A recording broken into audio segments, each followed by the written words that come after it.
London, England, a modern city built on thousands of years of history. From Millennium Bridge to Big Ben, from the London Eye to Buckingham Palace. Today we're covering some of London's most iconic landmarks. So pour yourself a cup of tea, sit back and relax, because today on Tyler Travels TV, we're in London.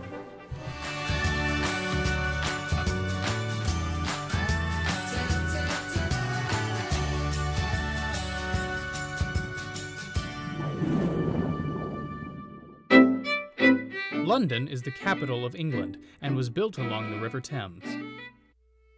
The tallest structure along the banks of the River Thames, and one of the newest, is the London Eye. Constructed using parts from all over Europe, this 443-foot-tall Ferris wheel has 32 air-conditioned pods, each representing one of the 32 boroughs of London.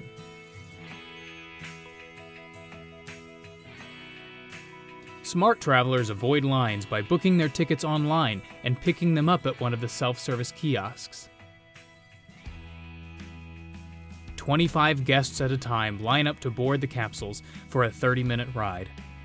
Interactive guides built into the capsule walls will identify what you're seeing on the horizon. The ride is so smooth you hardly feel like you're moving. But once you reach the top, well, let's just say the view is unbeatable.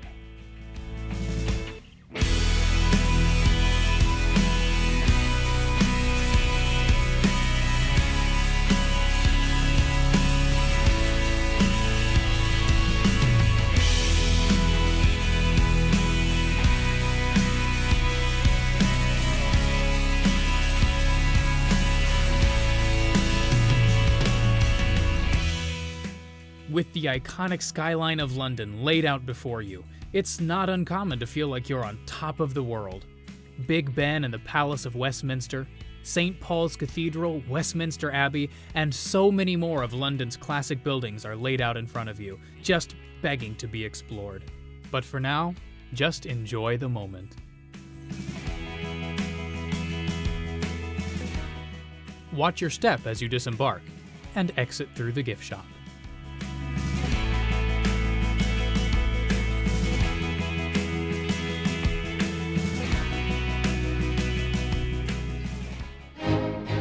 Since 1837, Buckingham Palace has been the official residence and principal workplace of the monarchy in London.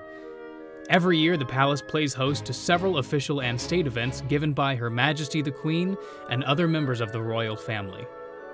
Every day during the summer and every other day during the winter, guests can gather around to watch the changing of the guard, a tradition that epitomizes the pomp and circumstance of the royal family. This fully functional palace is comprised of 775 rooms, including 19 staterooms, 240 royal, guest, and staff bedrooms, more than 90 offices, and 78 bathrooms. If you're visiting during late summer or early autumn, be sure and get tickets to view the royal staterooms, the working heart of the palace. This ornate golden fence is known as the Victoria Gate, and directly in front of the palace, this ornamental statue is the Victoria Memorial. Both tributes named after Queen Victoria, the beloved monarch who reigned from 1837 until her death in 1901. This nearly 80-foot-tall monument is the tallest monument to a king or queen in England and is topped by a gilded bronze winged Victory.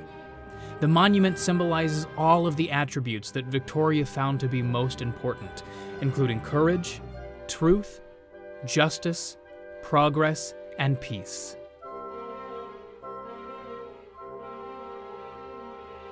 And don't forget to exit through the gift shop. Adjacent to Buckingham Palace is the charming St. James Park.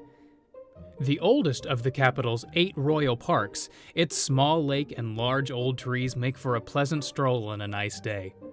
A wealth of waterfowl such as ducks, swans, and even pelicans call St. James Park home.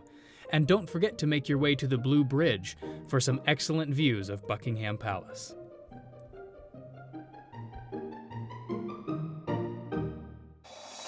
Arguably the most recognizable landmark in all of London, Big Ben stands tall along the River Thames. a historical sentinel conjuring images of our favorite movies, TV shows, and books. What may surprise you, however, is that Big Ben is not the name of this iconic clock tower. It is actually the Elizabeth Tower.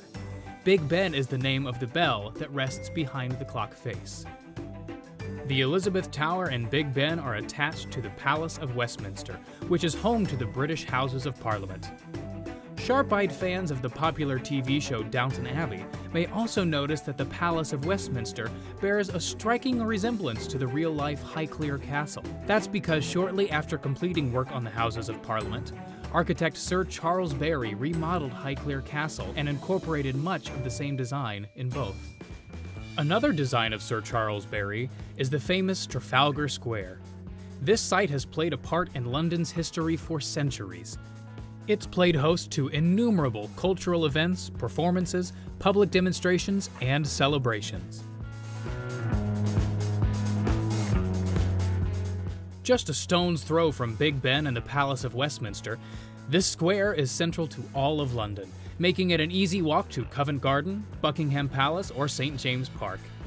Standing proudly in the middle of the square is Nelson's Column, built to honor Admiral Nelson for his victory at the Battle of Trafalgar in 1805. An 18-foot-tall Admiral Nelson proudly stands atop his column, while scenes depicting his battles are displayed below. At the base of the column sit 4 massive bronze lions, practically begging to be in a photo with you.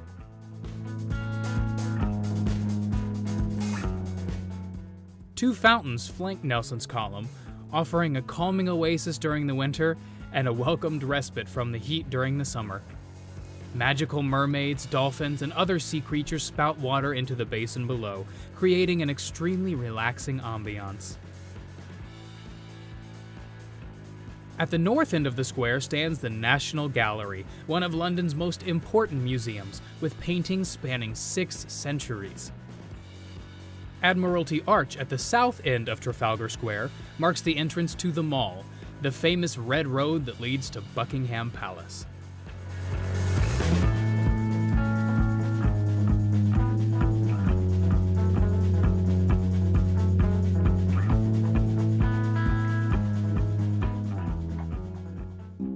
Westminster Abbey was founded in the year 960 and is one of the most historically significant churches in all of the United Kingdom. Westminster Abbey, which is a part of the Church of England, is not to be confused with Westminster Cathedral, a Catholic church in central London. Smart tourists arrive early and avoid weekends as lines can wrap their way around the block. Cameras are not allowed inside, as this is still a place of daily worship. From the coronation of William the Conqueror in 1066 to the wedding of Prince William and Kate Middleton in 2011, Westminster Abbey has been involved in some of the most significant moments in history. The Abbey is the final resting place for 17 monarchs, but it's not just royalty who are buried here. Over 3,300 people are interred in the Abbey, including Geoffrey Chaucer, Charles Dickens, Isaac Newton, and Charles Darwin, just to name a few. The cloisters adjacent to the abbey were built between the 13th and 15th centuries and were the center of life in the monastery. Monks would use the area for meditation, exercise, study, and as a passage between buildings. This octagonal room in the east cloister is known as the Chapter House. In the 14th century, the precursor to what would eventually become Parliament would meet in this room, before they moved across the road to the Palace of Westminster. Recreated ornate stained glass windows surround the room, casting a noble glow on the proceedings below. Original tiles dating back to the 13th century are still visible. Other medieval relics include these paintings from the 1300s, and this, the oldest door in Britain, constructed in the 1050s. Westminster Abbey is a true piece of history that has so many more secrets and stories to be told. Make sure it's high on your to-do list when you visit. Oh, and as always, exit through the gift shop. If it's a storied past you're in search of, look no further than Her Majesty's Royal Palace and Fortress, the Tower of London. a medieval castle in the heart of London with a bloody history. The Tower of London was established by William the Conqueror in the year 1066, but nearly 1,000 years of history have culminated in the behemoth construction you see now.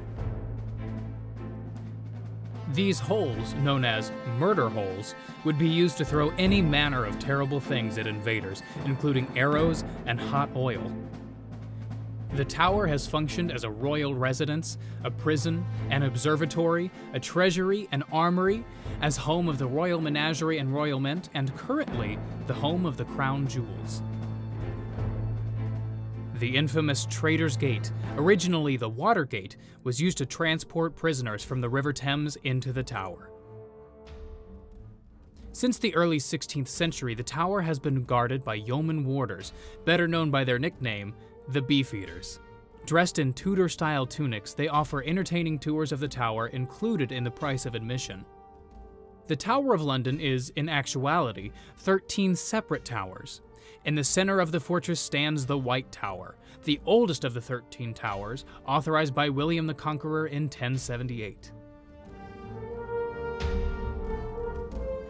Guests can make their way through several of the indoor spaces to learn more about what life was like for those who lived within the tower walls.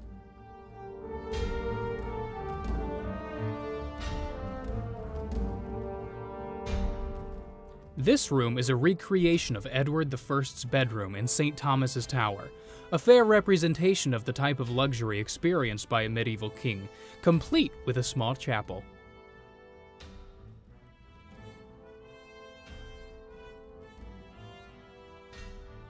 This room in the Wakefield Tower was most likely a council chamber and includes a reconstructed throne. But on a more macabre note, tradition says that King Henry VI was murdered in this room in 1471.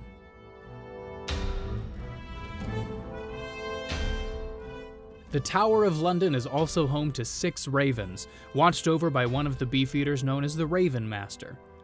Legend has it that the tower will fall if the ravens ever leave the fortress.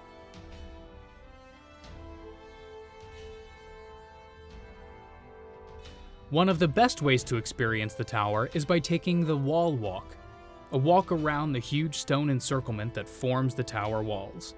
You'll see several of the towers both inside and out, and it affords some of the best views of your surroundings.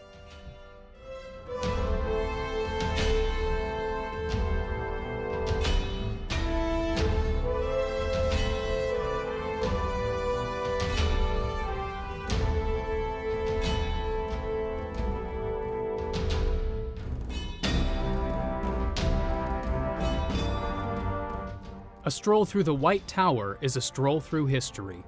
You'll see medieval armor worn by kings throughout the centuries, and get an up-close glimpse at King Henry VIII's psychological warfare tactics.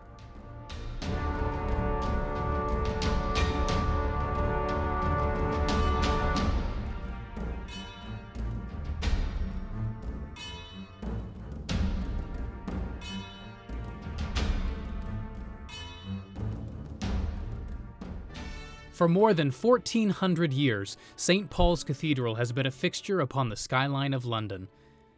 The current cathedral, built by famous architect Christopher Wren, is at least the 4th to stand on the site. This iconic cathedral is representative of the spirit of London, having famously survived during the Blitz of World War II, and having been witness to some of the most influential moments in British history, such as the funeral of Sir Winston Churchill, ceremonies marking the end of the First and Second World Wars, the wedding of Prince Charles and Lady Diana, and more recently the Diamond Jubilee of Queen Elizabeth II. 365 feet above the ground and weighing in at 65,000 tons, the cathedral's massive dome dominates the skyline. Wren's design was inspired by the new architectural trends of the day in Europe, as typical medieval Gothic cathedrals were topped with spires, not domes. At night, St. Paul's is illuminated, majestically watching over those Londoners who have loved her for so long.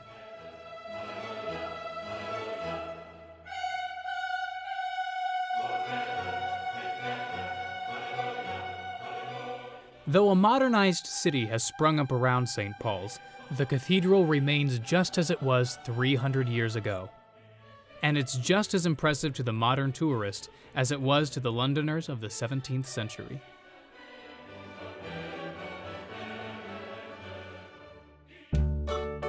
Just a few steps from St. Paul's Cathedral is a much newer addition to the city, the pedestrian-only Millennium Bridge.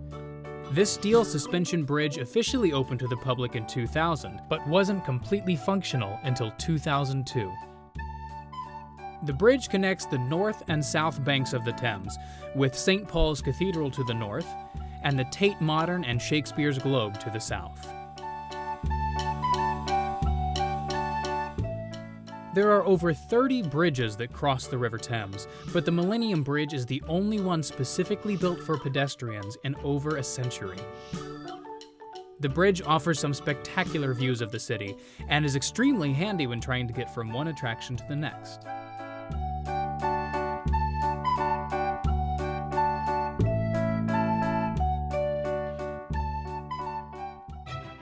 Located on the south end of the Millennium Bridge is Shakespeare's Globe Theatre, a reconstruction of the theatre that mounted many of Shakespeare's original plays.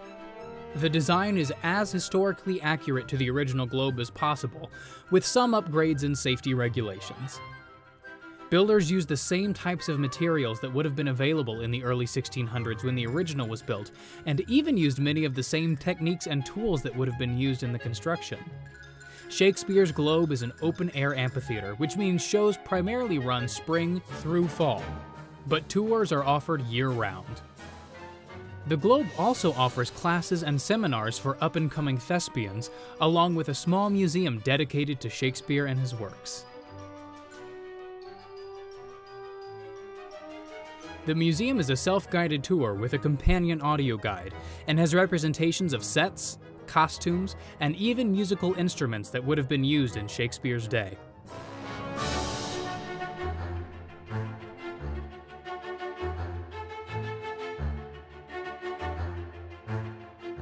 And mine friends, I assuredly saith to thee, 'tis a consummation devoutly to be wished, to exit through the gift shop.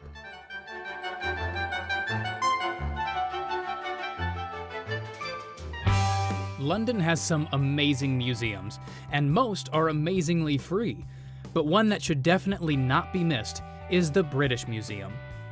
Dedicated to human history and art, the museum first opened to the public in 1759.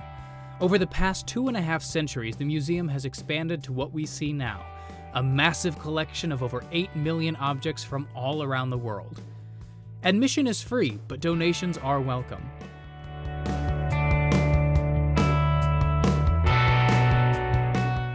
Opened in the year 2000, the Queen Elizabeth II Great Court is the largest covered public square in Europe. 3,312 pieces of glass make up the ceiling, and no two panes are the same.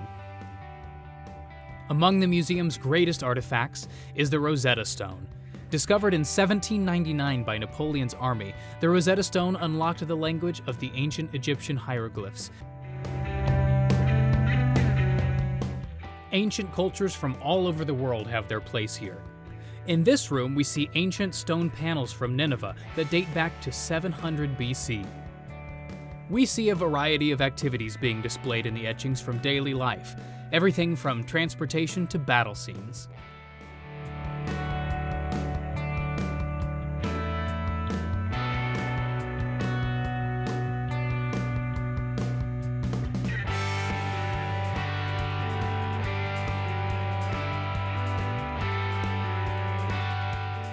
As we continue our tour, we see Greek and Roman sculptures, along with other antiquities from ancient times.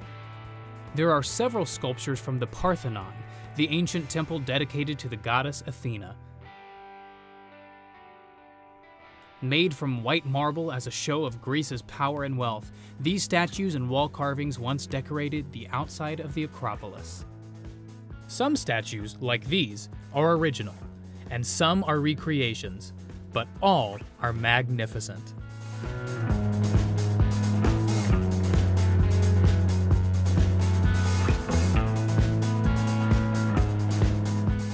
The The Enlightenment Room is dedicated to those discoveries, artworks, and writings from the 18th century.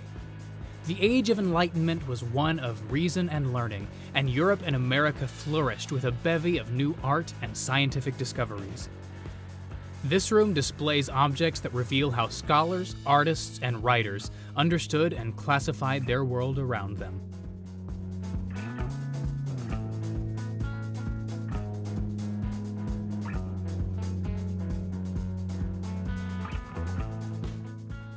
A stroll through the British Museum is a stroll through the history of the human race.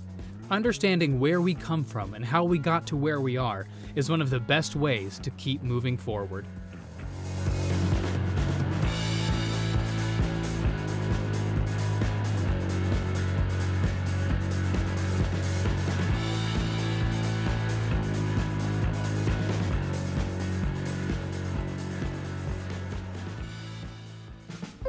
Harrods Department Store is a London institution, and no trip is complete without a visit.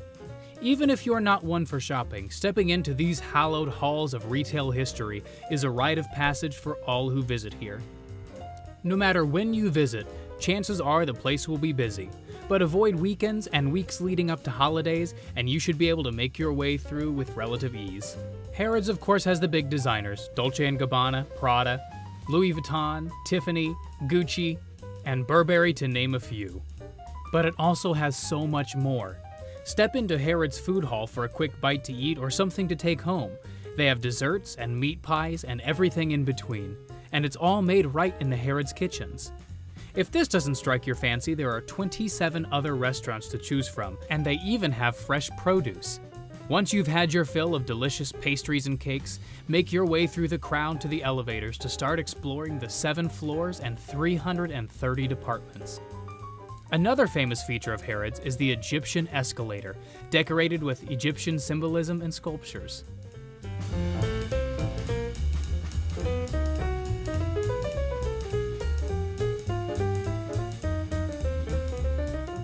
Harrods is best when you can take your time. The store is absolutely massive, so don't expect to see everything. Instead, pick a few departments that sound interesting and take your time.